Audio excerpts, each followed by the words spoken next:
As a country, we're very resilient. And of course, we have a lot of opportunities in the tech space because it's a developing country. There's a lot of untapped market. Okay. So doing tech startups in Zimbabwe is really fascinating. You have to be a bit of a creative person because the country has a lot of artistic scenes and a lot of tourism. So you might look into bringing art and everything into tech.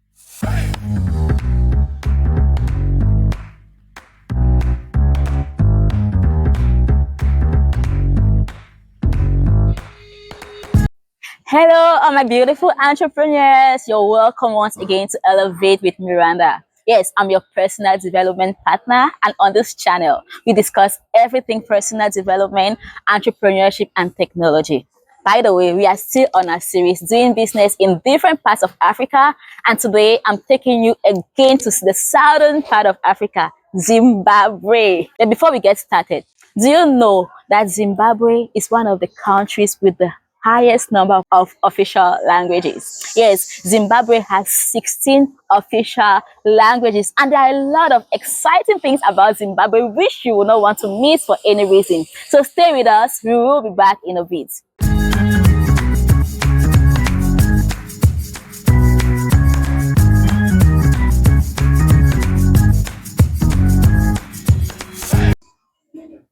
Hello everyone, you're welcome back to Elevate with Miranda. As I mentioned earlier, today we are all about doing business in Zimbabwe. Yeah, and I have with me a very special guest. He is an entrepreneur, a full stack developer, is a machine learning expert, and he is into AI development. He has so much to share with us. He started a business earlier, and he is currently starting his second company. So he will be sharing with us what it takes to start a business in Zimbabwe, especially for you. If you're a foreigner, what do you need to know in order to establish that next big thing in Zimbabwe? And here with us is Francois Mavunila. Thank you so much for coming and sharing your expertise with us on the show. Thank you so much, Miranda, for having me on the show. It's a pleasure for me. So can you start by introducing yourself? Tell us what you are up to and why that drive into entrepreneurship. Okay, well, my name is Francois Mavunila. I'm an electronics engineer. I studied electronics. So at the end of my university studies, I developed this love for entrepreneurship, for solving problems in Africa. Mostly it was love for developing young people. So I started by entering into robotics, teaching robotics.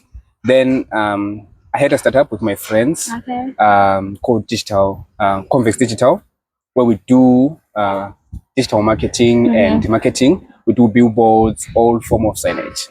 So what inspired me to start this entrepreneurship or entrepreneurial journey is the zeal to solve problems for people. Yeah, I like that one. The zeal to solve problems. Yeah. Entrepreneurship is all about solving problems. Yeah, go ahead. So yeah, I started my entrepreneurship journey well after I finished university. Then I stumbled upon MEST.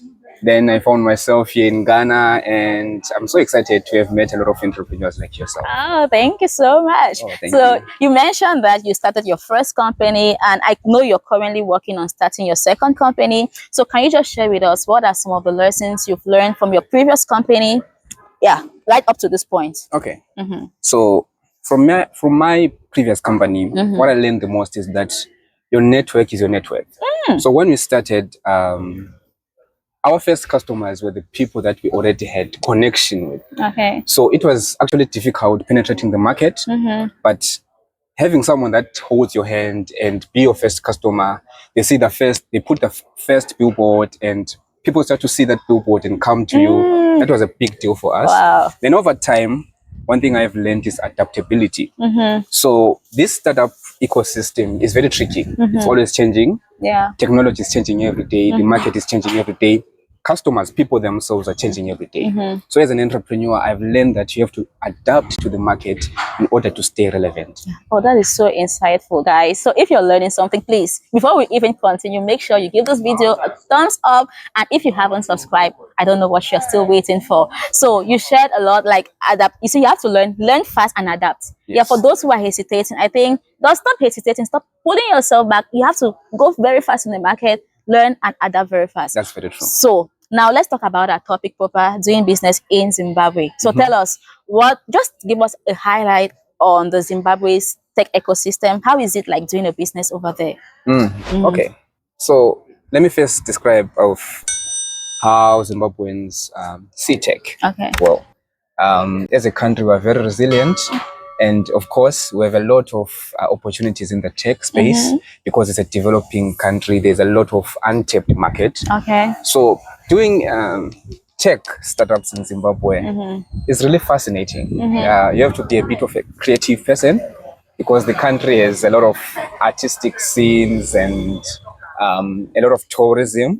So you might look into bringing art and everything into tech.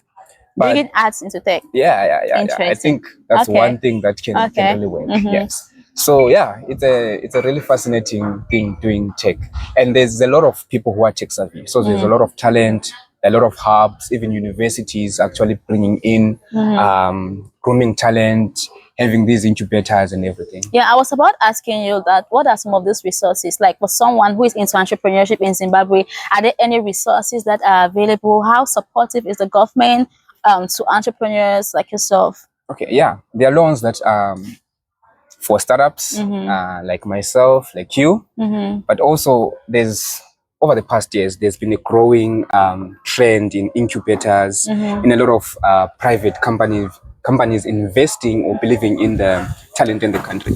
So yes, if you're coming in as a tech entrepreneur, you just need to know who to speak to.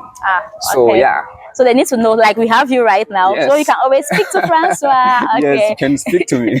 Okay, great. So now, what about foreigners? Okay, for me as a foreigner, what does it take for me to start a business? Because you've spoken, I know everything you've been saying, maybe that for locals, but now for a foreigner, are there any procedures? Do I need to have a visa to start a business in Zimbabwe? Of course, it depends on the type of company that you're starting, because every business has regulations that govern that space. So in some businesses that are heavily regulated, you must have a visa, and then you can register your business and have your tax clearance and everything. But if it's like an industry that is not heavily regulated, you must have one of the board members being a Zimbabwean. Then you can easily register and they can have shares in the company. That's how you can register. Have a board member. I think it's almost similar to other parts, other country, African country. Where you need to have a board member as part of the company. And that is it. How do they accept technology? Like, are they like fast adopter? A lot of fast adopters in Zimbabwe. How do the government receive foreigners, foreign investors, and so on? Yeah, there are a lot of people who adopt technology, but as a country also there are some challenges, such as maybe power shortages, which might affect internet. So your tech startup you might have to consider those when you're moving into the country, right? But yeah, people are ready to adopt technology. People are there. The market is untapped. There's a lot of talent. So I see a growing trend in the next years of a lot of tech startup in Zimbabwe, because there are a lot of solutions that need to be built to solve the problems that are there. Yeah. So if there are a lot of problems, that means that a lot of solutions that can be built. So Zimbabwe has a lot of untapped market. So guys, I don't know what you're waiting for. Maybe Zimbabwe is that next place for you to build your business. So do you have any other thoughts, anything to share about the Zimbabwean ecosystem that we haven't spoken about? Oh, yeah. All I can say is when you're coming to Zimbabwe, number one, be resilient. Be resilient. Because, the space requires, I know it's a general thing to be resilient in the startup space, but when you're coming into that space, be resilient. You might face a lot of challenges, but those who win are those who are resilient and know whom to speak to. I mean, know whom to network with. It makes everything easier. As I said earlier on, if you have someone who can pay for your solution as early as possible, then you're up and running. Right? Yeah. Thank you so much. Thank you so much. And for one last word for all those entrepreneurs, they have big ideas. They have been planning on this project. They've been writing maybe the business plan, but they're not executing. Do you have any last word for such an entrepreneur? Yeah. All I can say is don't chase after perfection. That little thing that you have, take it to market, execute it. It might be wrong. I mean, the only way to know is to take it into market, execute and iterate. So all I can say is believe in yourself, take that thing into market. The market will tell you what it needs. The market will tell you what it needs. Yeah. Thank you so much, Francois. It has been an exciting moment with you. You've shared a lot in a short while. And I'm excited about starting in Zimbabwe. Yeah. So guys, if you like this content, if you like what Francois shared with you, make sure you give this video a thumbs up. And as I said, your network is your net worth. So you might like to connect with Francois. Yeah, if you need someone to navigate all of those regulations in Zimbabwe for you, Francois is here. And he's also a full stack developer, a machine learning expert, and all the like. So connect with him. I'll leave his detail in the description section. And remember to subscribe. Thank you. Bye-bye. Okay, thank you.